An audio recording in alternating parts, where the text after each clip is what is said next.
Hey, this is the progress report for this. By gosh, it's the first Wednesday in June, folks. June is here. It's Wednesday, June 5th, and the progress report is on every Wednesday.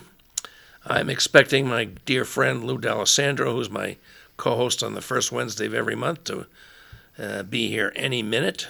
He's a very busy guy. He's been busy crafting the third edition of the steps toward the state budget. We have the House budget. First we have the governor's budget, which he, tells us about in an address in February, then the House budget, and then it gets over to the Senate, and the Senate has the last crack at it, and then it's up to the governor to decide whether to sign the budget or to veto it, in which case we have to have a concurrent resolution in place to keep funds going for essential state services if we don't have a budget. And I know Lou, when he gets here, is going to want to talk about that because he's been working on that. And the state budget affects every person in New Hampshire, whether you vote or you don't. And I hope more of you will all the time. But either way, this budget's going to affect you. It's going to affect the city of Manchester in huge ways. So we're looking forward to Lou being here and give us some insight on that. And I'm quite confident he will be because he knows about it, and I'm sure he will be. But tonight, I just had a very wonderful experience a little while ago. I just, on a happenstance, decided to stop in at the old Hoyt's Furniture building down there at the corner of Valley and Wilson. That's an institution we've had in Manchester for, 100 years or something? And you were stopping in looking for a Queen Anne's chair, is that right? No, I knew I wasn't going to get that, but I do remember my mother shopping for furniture there. And I shopped for furniture there. And I said, I know this building has been repurposed and it's no longer a furniture store, and I thought I'd like to find out what it was about. And so I just jumped in and announced myself, and I said, can I talk to somebody here? And the lady who said, yes, you certainly can. I'd like to have you meet our executive CEO, Keith Howard. And I said, oh, well, this is nice. And she said, well, you ready? And I said, yeah, I'm ready.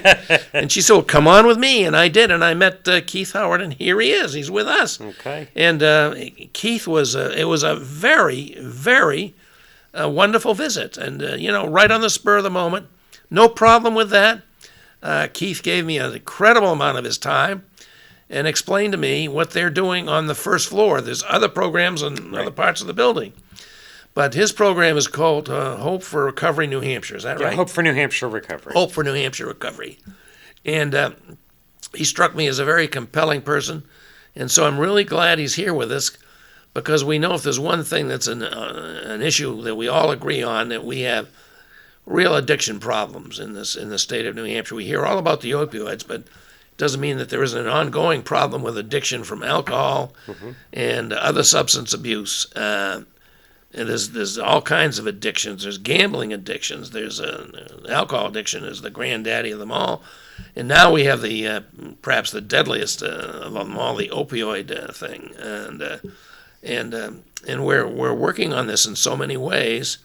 And one of the people that's really on the front line is Keith.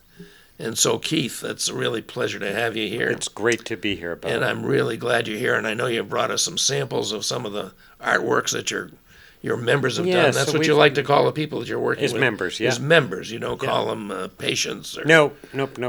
So members. One of the things that everybody needs to understand about Hope, Bob, is that it is completely peer-based. Everybody that works at Hope is somebody who's in recovery.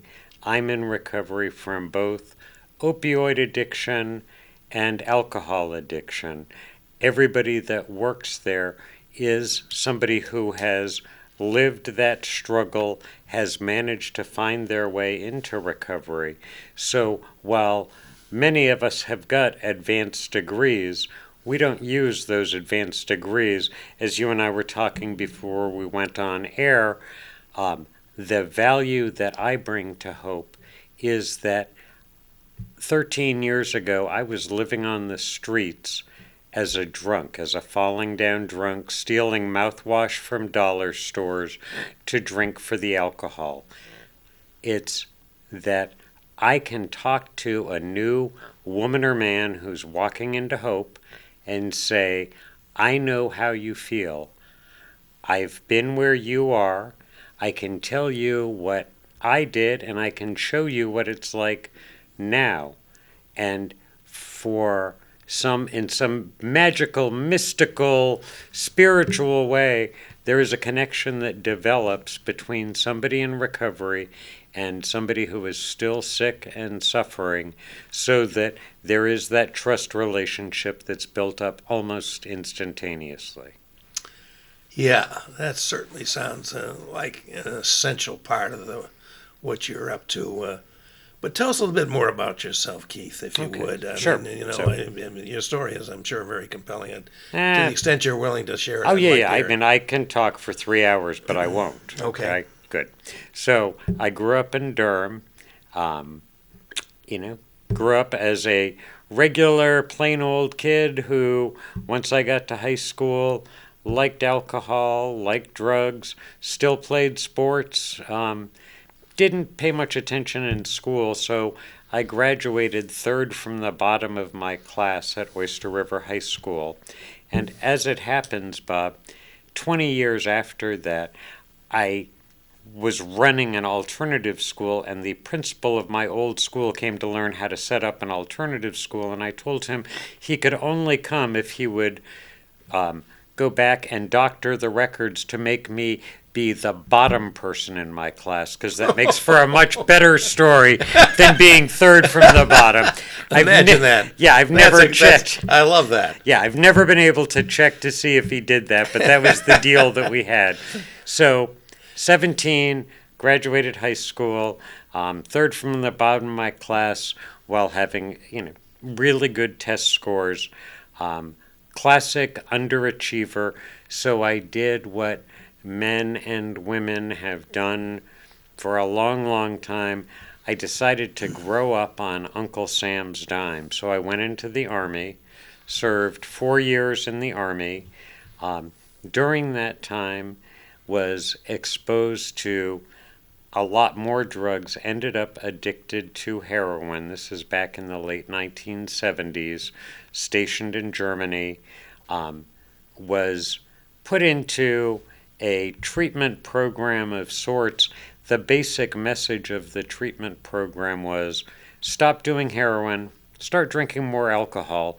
It's a lot more socially acceptable. So that is what I honestly did, was went from being a heroin addict to being a daily drinker, went from opiates to Johnny Walker Black, and that was my kind of treatment at that time. Got out, went got a bachelor's degree at UNH in English, went on, got a master's degree, went to seminary, which is a whole nother story, was a Baptist minister briefly, then started running alternative schools, spent 15 years running alternative schools in Nashua, Henniker, and then Goffstown, and then All this time, you're drinking steadily. drinking steadily. Yeah, but then got divorced. I have 3 wonderful daughters in their 20s now. Got divorced from their mom, and all of a sudden the brakes were off my drinking, because I didn't have to. I didn't need to look into my, at that time, ex-wife's eyes. So my daughters lived with me half the time, their mom half the time. When they were with me, I was a moderate drinker. When they were with their mom, I was becoming just a drunk. So ended up being let go by the Goffstown School District with good reason, because of my drinking, or at least indirectly because of my drinking. Kind of drifted until I ended up on the streets.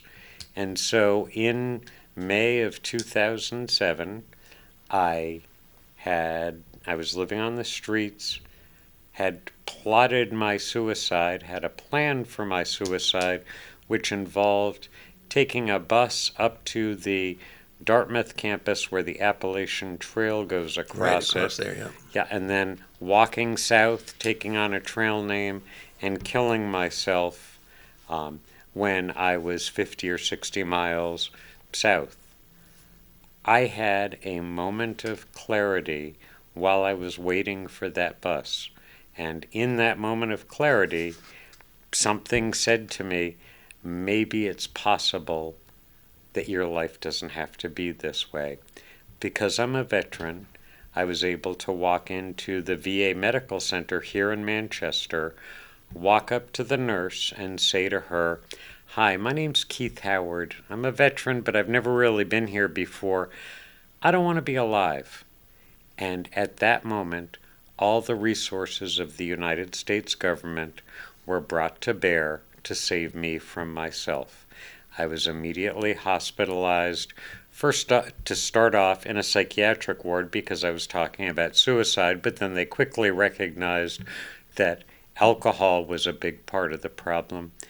There I was introduced to a program of recovery which remains central to my life to this day. So from May 21st, 2007 until today, I have not found it necessary to take a drink or use any other mind-altering substance. Well, congratulations. Thanks. And while I was there at the VA hospital in White River, there was a recovery center down at the bottom of the hill. It was maybe a 3/4 mile walk, and we would walk down there to go to recovery meetings and then just to be in a place where people who were not using were hanging out, were spending time, were supporting each other. That was my first experience, both in any kind of like formal recovery group, but just as much being in a place that kind of emanated recovery. It wasn't just meetings, it was being part of that community. And that brings us to today at Hope, where that same thing happens. We've got a ton of meetings that take place there, 88 meetings a week, everything from Alcoholics Anonymous to Narcotics Anonymous to Heroin Anonymous to Cocaine Anonymous to Debtors Anonymous to Sex and Love Addicts Anonymous. We've got groups for grandparents who are raising grandkids because of addiction. Then we've got Smart Recovery, which comes from the secular humanist background and is more focused on changing people's thinkings than 12-step programs focus on spiritual solutions. Then there is a group called Refuge Recovery, which comes from the Buddhist tradition and focuses much more on meditation and insight. So, ton of stuff going on, but particularly on top of all that is the community. And now I will let you get a word in edgewise. I will. Thank you. I got to go back to your story for a couple of things, though. Sure. You mentioned that at some point you had this clarifying moment when you were actually thinking about this interesting design to be on the Appalachian Trail for the end of your life. What do you attribute that to? I mean, we hear that people have to hit bottom, but then they need help. Right. And you apparently decided you could do this, at least start this process on your own.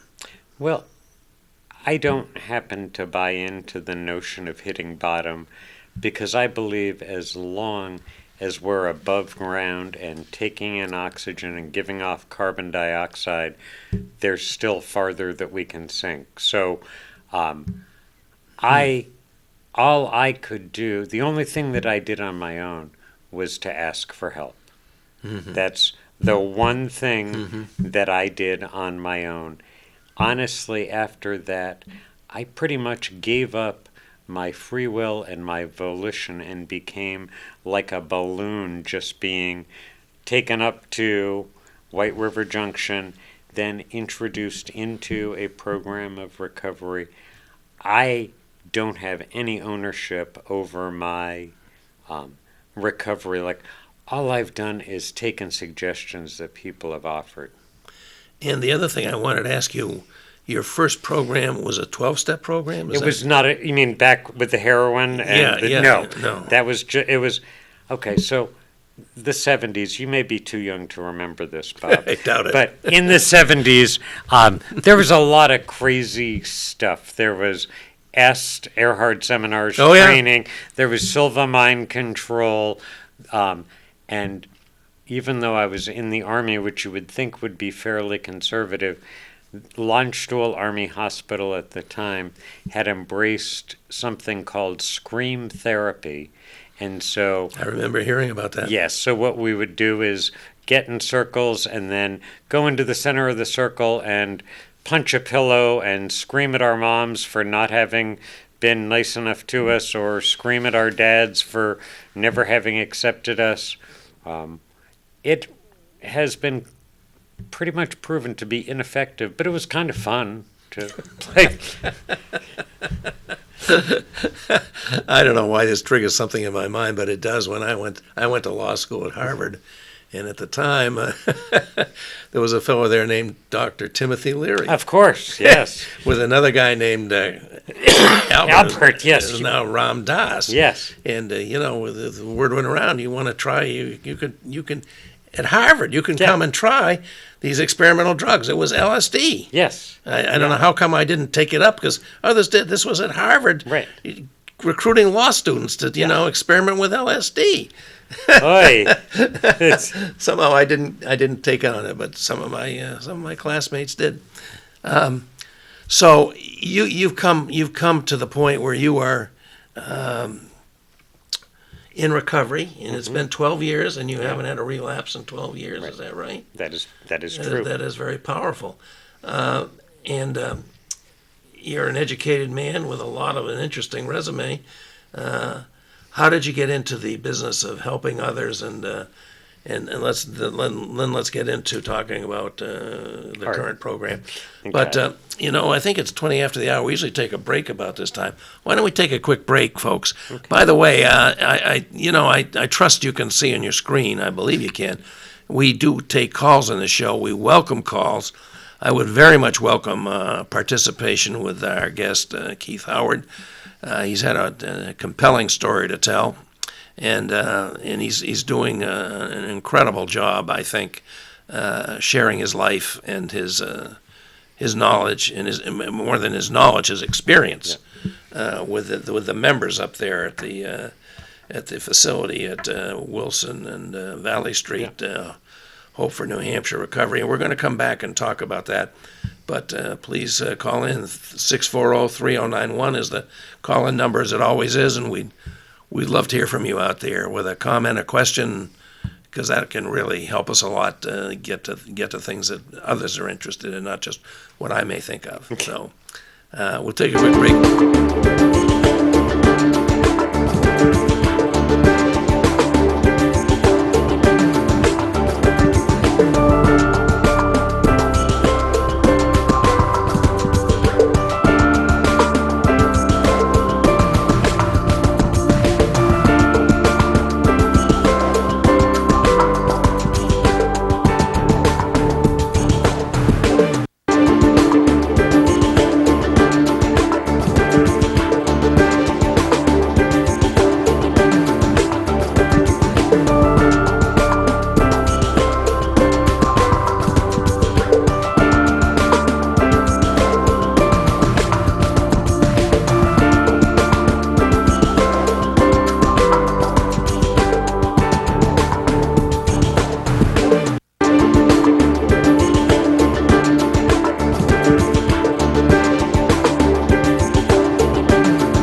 Okay, folks, this is the progress report. We just had our first break. We may take another one. Still expecting my good friend Lou D'Alessandro to show up, but maybe he's tied up tonight. I don't know. But I'm very pleased that I have with me Keith Howard, who's the executive director of Hope for New Hampshire Recovery, situated up at the facility at Valley and Wilson Streets. And he's been telling us his own story, because everybody up there helping everybody else, they're all in recovery in some way. And that certainly applies to Keith. I want to talk to you a lot about Hope for New Hampshire Recovery, but as I said at the very opening, I was just stunned by the welcome I got there, and the people there just seemed so excellent, including you. But one of the things that absolutely blew me away there was, I know that the people that are there, who you like to call members, as we mentioned, they create things. They do art, and some of that art I just thought was absolutely stunning. I wonder, Brandon, is it possible for bring up some examples of the art that's up there that was on that thumb drive? Could you do that for us? Yep. Give me a sec. Thank you. Yes, so while we're waiting for the visual art to come up, we've also got a very strong music program, so that there's a group called the Hope Ensemble that sings in public 2 or 3 times a month at like Fisher Cats games, things up at the Courier, that kind of thing. Okay. And that is made up of folks in recovery. Also have an improv theater group made up of people in recovery. And then the third Saturday of every month, we have a talent show called Sicker Than Most, which is musicians and poets getting up at in an open mic kind of setting. But interestingly, every month there's always 2 or 3 professional musicians who are in recovery who will come and play a 15 or 20-minute set before going off to do whatever else they've got to do that evening. Wow. And so it is a chance for, whether people have been in recovery for 2 years or 2 weeks, to get up and perform. Then this Saturday there is a free acoustic show with 4 professional working musicians who are going to be giving just a free show at Hope. Donations will be taken, but just their way of giving back. Is this open to the public? It's open to the public. Anybody that So anybody wants to come up and can have a nice musical interlude? With exactly. 7:30 talented free people? show, 7:30 to 10, I believe. Wow.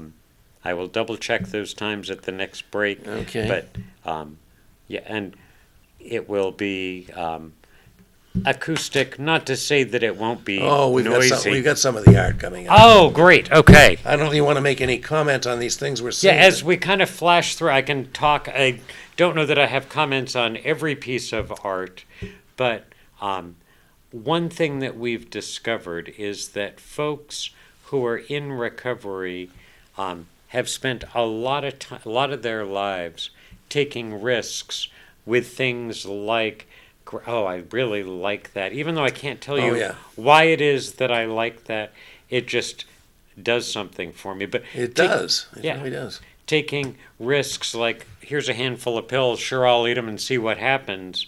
And art is a way for people to take healthy risks. So we've got a lot. Oh, I like that. That's a beauty, too. That is beautiful. Yeah. Yep. So we've got a lot of folks who have never seen themselves as artists, who come, paint, and then get the recognition from others. And that is very cool when you look at it in real life, because it also plays with textures, so that I think of it as being like lily pads. Mm-hmm. But I do want to tell you a story, Bob, about a woman named Bree, who is a friend of mine. Right before I came here to the studio, oh, that is really nice. That's too. a stunning picture. Yeah. Yeah. Bree is a friend of mine. Right before I came here, I was at the Elliott Hospital, where she's being treated not for anything drug or alcohol related. She's got a woman with a lot of physical problems who still manages to keep her chin up and we will have a chance to see the first painting that she ever did as we scroll through these paintings, and it completely okay, so are we going backwards? Is that Seems There's like, too many of them for it to keep up with. okay? So should I stop talking about pictures and just kind of talk and let them flow, do you think? Or well, give it a Okay. try. well, I can Oh, no, there we are. Okay.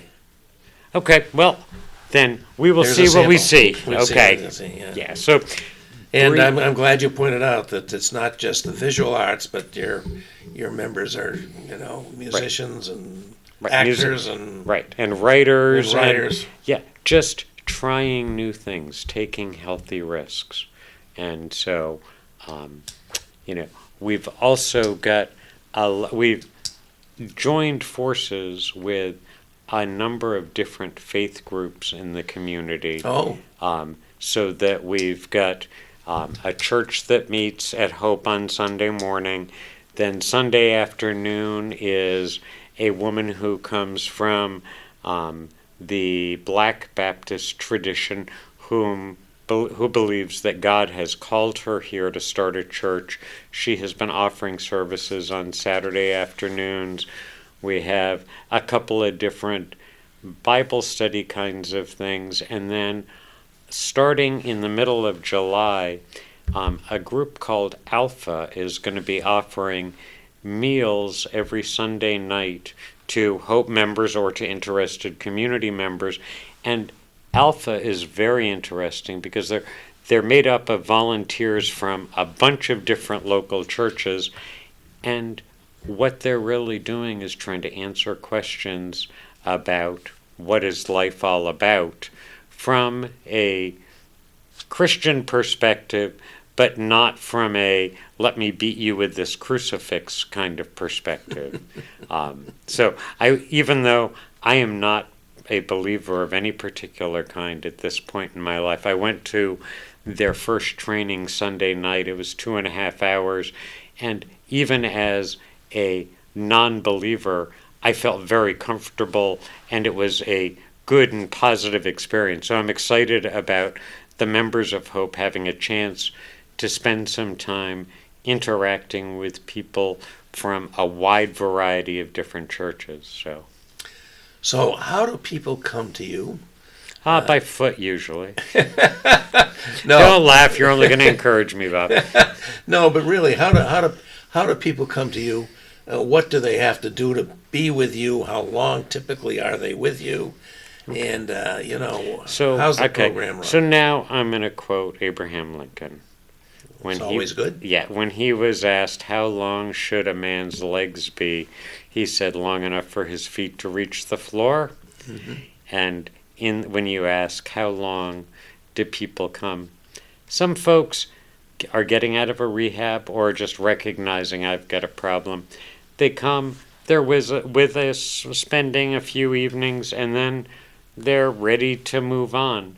There are other folks who come on an irregular basis over a long period of time, and then we've got some regulars, folks who are there just about every day until they go to work or every evening when they get out of work, just enjoying being in a place where recovery is supported. And we try to always have new and interesting things going on. So here I'm going to make a public pitch. Please. Okay. I am not a good chess player, but I really like playing chess. And there are a number of good chess players at Hope. What I would like to do is be able to set up an informal evening for chess players and then set up a more formal tournament where, I, out of my own pocket, will put up like, $25 or $50 first prize. But I'd like to have folks who are in recovery, along with the general community, anybody who's interested in playing chess. So now I'm going to give a pitch for that and say that if you have any interest at all in becoming part of a chess organization at Hope. My name is Keith Howard. My cell phone number is 603-361-6266. That is the number that I use for everything at Hope. Please give me a call. Love to talk with you. I would love to lose to you, chances are, but I would love to play and love to be able to give you a chance to get to know some folks who are in recovery who play chess. So I'm thinking, you're telling a story, and we've seen some of the art, which is, I think, just wonderful. And you're telling us about music ensembles Yeah. and improv and chess clubs. It all sounds just so wonderful. Yeah. But there's got to be the people that relapse and need how do you handle that? I mean, it's not all fun and games and art all the time, No, right? Nope. Uh, Nope. It is not fun and games. It's not art all the time, but it is support all the time. I am lucky enough, or just it has been my lot in life, that I have not had any kind of reoccurrence of my addiction since I first got clean and sober.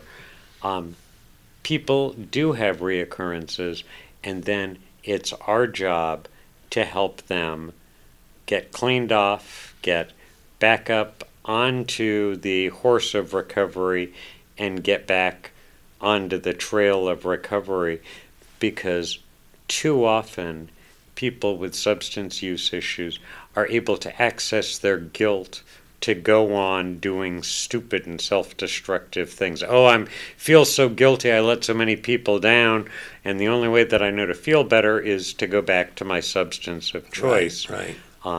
They're like, I can't say there need be no guilt, because I don't know what other people need.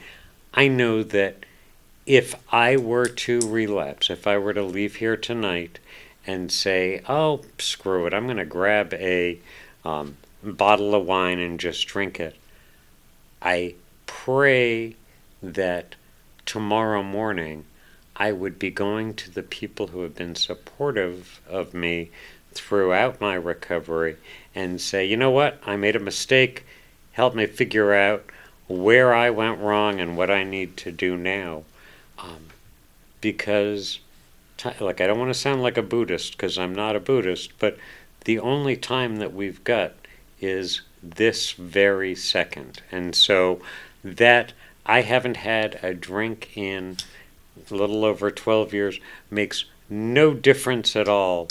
And likewise, if I were to drink right now, okay, that second is now gone. I need to change the direction I'm in. Yeah. But still, it is heartbreaking to be working with a man or a woman, see them making steady progress, and then see them start to go back down, knowing that they're likely to end up back where they were when you met them. And that does happen. It is not all rockets shooting up into the sky, nothing but there are some duds. Yeah. Now, you don't offer residential services there, we right? do not now. There are people that probably need to be in a residence, right? And so So how do you handle that? There is a lot of sober recovery housing here in Manchester. We're really lucky in that way. Primarily run by people who have gotten sober themselves, have managed to get things together personally and financially, buy a piece of property, and then are renting out living space.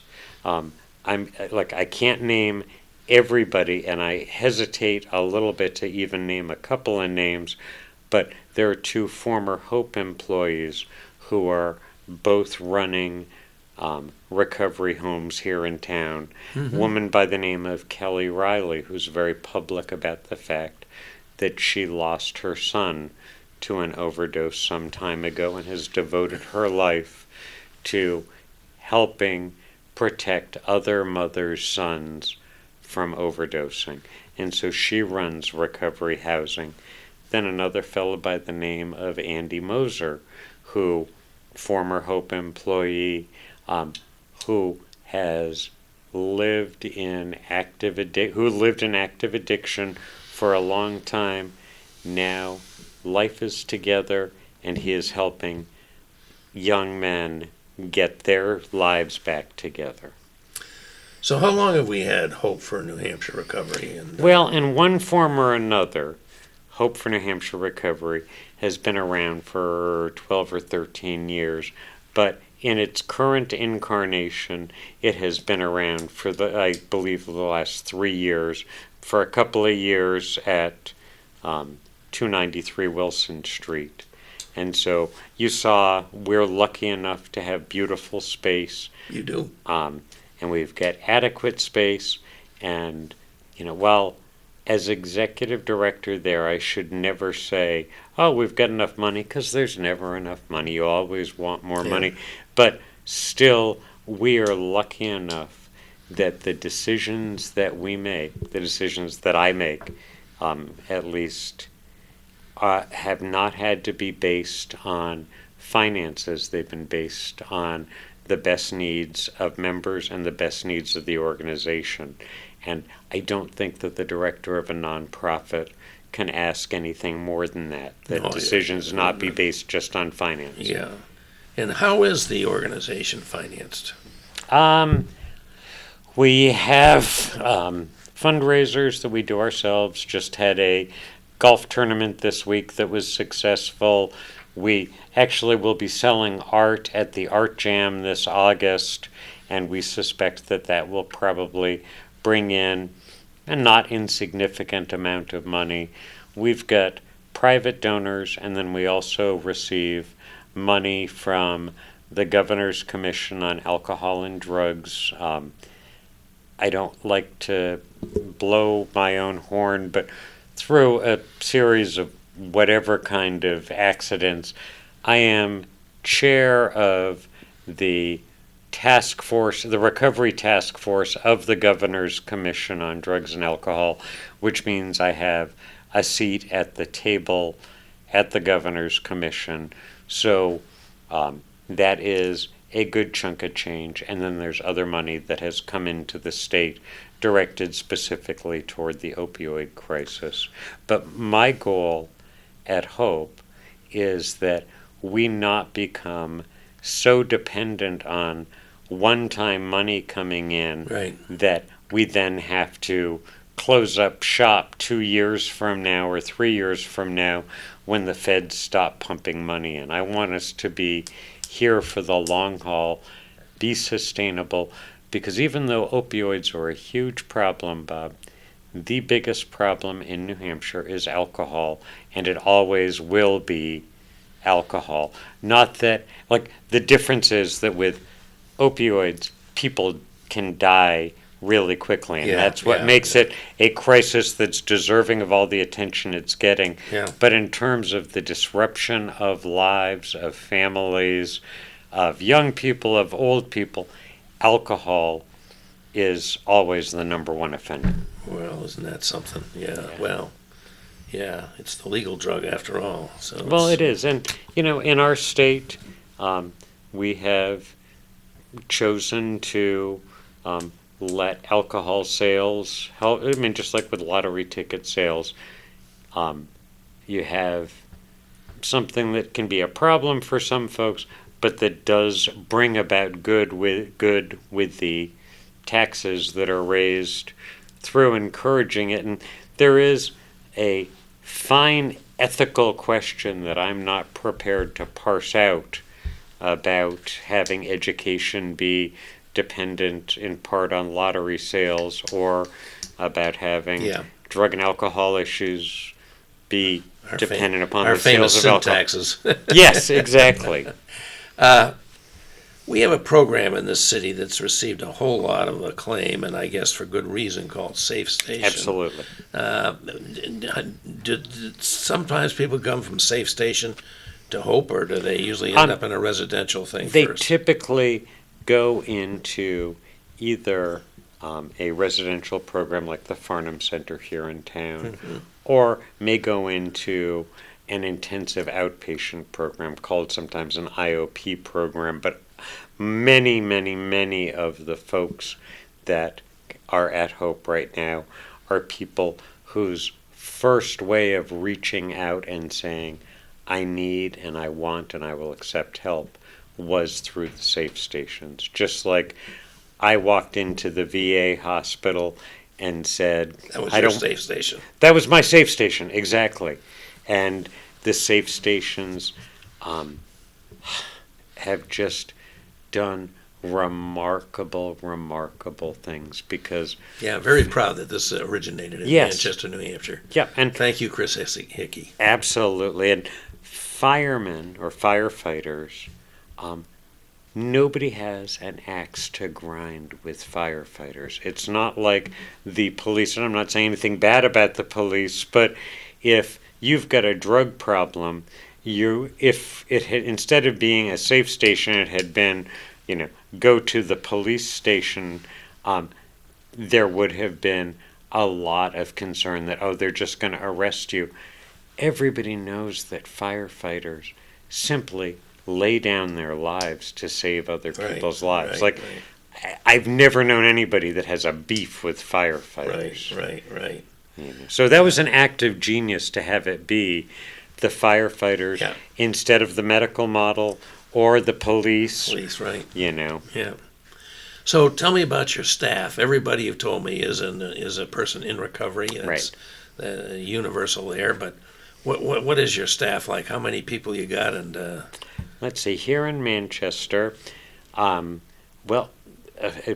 person that I absolutely want to give great praise to is Dave Cody, who is the painter and the artistic visionary who's really good at getting people to try new things artistically. I mean, I talk a good game and I can get folks riled up and excited. Dave actually has artistic talent, so can be tutoring and mentoring folks. It's a shame that we did not get to the one painting of mine that's there because it does look like it was done by a stroke victim. I have no artistic talent whatsoever, but and that is one of my leadership tenets is that I have to be willing to risk looking ridiculous so that other folks can risk looking good, discovering that they have something good. That's an aha. Yes, indeed, it is. Yeah, and I do have some things that, I have some personal talents that my ego is tied into. I write a lot, written a novel, written a bunch of op-eds, blah, blah, blah. So I do have ego there. I have no ego when it comes to art, when it comes to music, when it comes to acting, but I'm willing to try those things because nobody will look any worse than I do. And that's good for them to see that, okay, the guy that sort of kind of runs this place is willing to take a risk, and he's no good. Maybe if I take a risk, I can't be any worse than him. Well, I love what you said. This is art, and not just visual art, but other art. A place where people can take a risk, and it's a good place to take the risk, Right. not with other aspects. Right. How long has Hope for New Hampshire been? Hope for Recovery New Hampshire Recovery been in existence? We've been around in one form or another for about a dozen years. 3 years in its current incarnation, And then a before couple that, of years here where we are, which is just a beautiful site. And what's really nice about it is that it's possible to keep on changing things. So I quoted Abraham Lincoln Yes. 10 minutes ago. Now I'm going to quote Harry Truman. Oh, Okay. one of my favorites. Yes, and this is my major leadership tenet. He was asked what he was going to do about the various problems that he was facing as he became president, and he said, well, we'll try some things, and if they don't work out, we'll try some other things. And that's what's really nice at Hope is that we do have the support of the community. We've got the space, we've got the staff, we've got the members, that we can try some things, and if they don't work out, we'll try some other things. Do you do long-range planning? What's your vision for where the organization and where you will be in, say, 5 years? Oh, yeah, so getting back to me. Yeah. So after I got sober, it took me a while, but I got back into the game, and for 5 years I was director of Liberty House here in town, which provides housing for formerly homeless vets. And during that time, got involved in kind of a moderately well-publicized tiff with our current president that ended up with Liberty House making a significant. It worked out well for Liberty House financially. I recognized after 5 years there that I was married to that job and that I had become father to the 100 or so vets who had passed through the door when I was there. So I wrote an op-ed for the Union Leader called Leaving a Job I Love, announced in January of 2017 that I would be leaving in September, and then took a year off and moved up to the Canadian border, where I lived in a 6-foot by 12-foot converted motorcycle trailer, which I called the Tiny White Box. Writing there, Channel 9 came up and did a nice profile, but writing there and really enjoyed living a life where I saw more deer than people every day, and then was recruited out of there by Melissa Cruz, who was one of the founders of Hope for New Hampshire Recovery, to come down and replace her as executive director at Hope. She and her husband. Yes, she and Andy, yes. Big contributors, and I think they're responsible for the facility. Yes, they are. Yep. So, you asked where I'm going to be. I don't know, because if you'd asked me 3 years ago where you're going to be, I would have said, I'll be at Liberty House. If you'd asked me a year and a couple of months ago where I'd be, I'd say, I'll stay here in the Tiny White Box. Now I'm here. Next month I'm going to England for 3 weeks to walk the 100 miles of Hadrian's Wall, the Roman emperor who built. So I'm with you on that. I did that. I didn't walk the whole thing, but I walked on. Oh, did you? Oh, Okay. I just loved it. Yeah, I would love to talk with you about that. Well, you're going to do it. I want to talk to you. Okay. Okay. Yeah. So, I don't want to live a life that I can predict what's going to happen next. So, as long as I'm not in jail, then I will be happy with wherever I am. Very, very good. Well, it's a fascinating story you've got to tell, and I can't imagine anybody could be better suited to what you're doing than what you're doing right now. And I am really. I hope lucky. you're really liking it. I have no doubt you're making a big difference for people, and I think that's ultimately what we all want to do, is make a difference for other people. That's where the real joy in life is, isn't it? It is. It's about that, and it is. So this has really been great. Well, we got a few minutes left, and I was expecting Lou D'Alessandro to be here, but I guess we're not going to get him. Okay, do you want me to fill you in on what the Senate is doing with the budget? Is he doing good things for you? I'm not sure. Yeah. And without knowing, in the state of New Hampshire, as you know, things oftentimes come up to a deadline, and then minutes before a decision needs to be made, all of a sudden everything shifts. So, well, I can tell you a few things we did in the House today. Please do. I was up pushing buttons in the House today, and it's great to be up there right now, folks. By the way, this is the bicentennial of the State House. It's been going on since Sunday. Oh, yeah. And today they had wonderful displays of, crafts from the Shaker Village and Oh, Revolutionary War people. so the building itself is 200 years old? It was opened 200 years ago on Sunday, the first session, and it's the oldest state house in the United States in which the house sits in its original chamber. Okay. Much smaller group of people back then, but the Yeah. original chamber. And there's been many, many fine things that have been done about that. We had a reenactment of the first session, or a part of it, and it's just been a lot of fun and very, very well done. But in the State House today, we're still dealing. We dealt with a lot of bills. One was for the first time to declare the bill that declared that mental health treatment had to be treated on a parity with, Okay, yep. for insurance purposes Yeah. with physical ailments.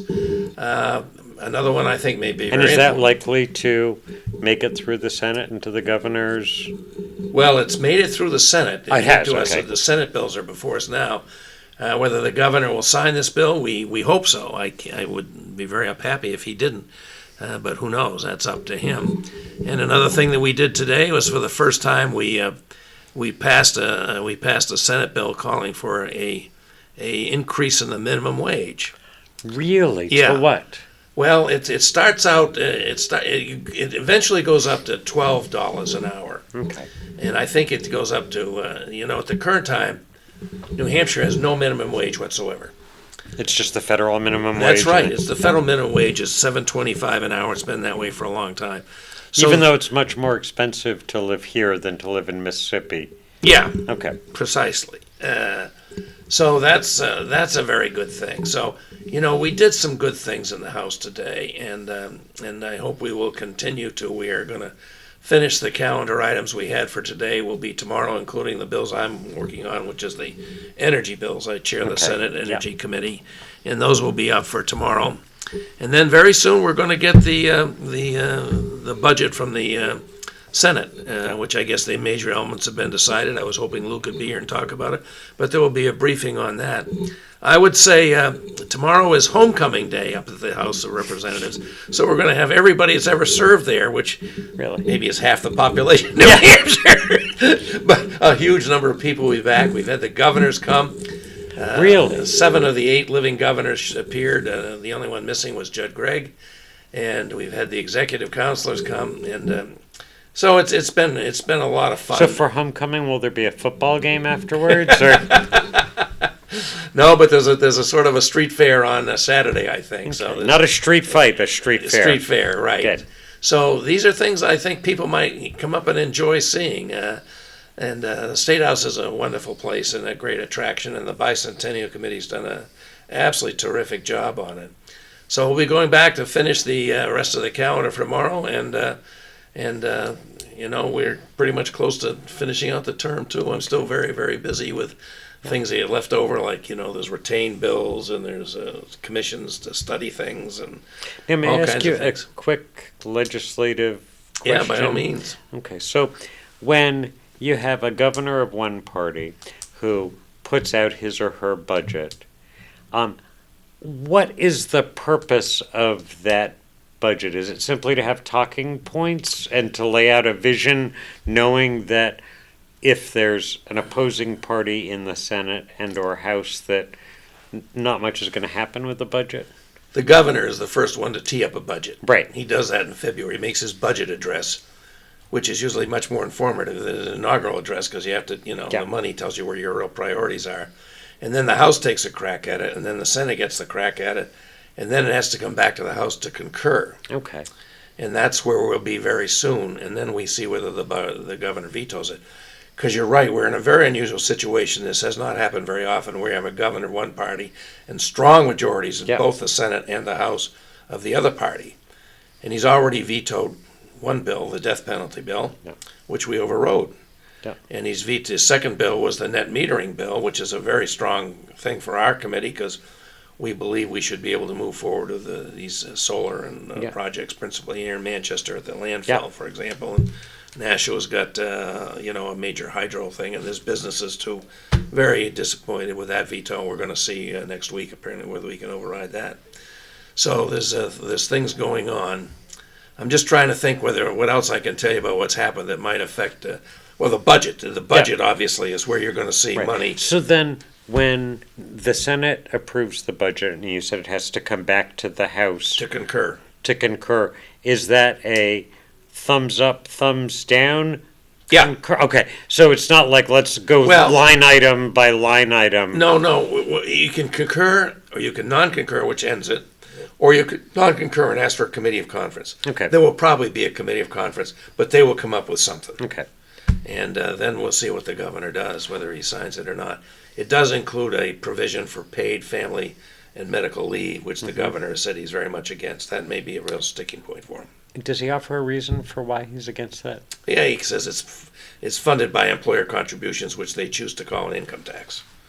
And that's, Okay. that's the ultimate dirty word in New Hampshire, Right. of course, unfortunately.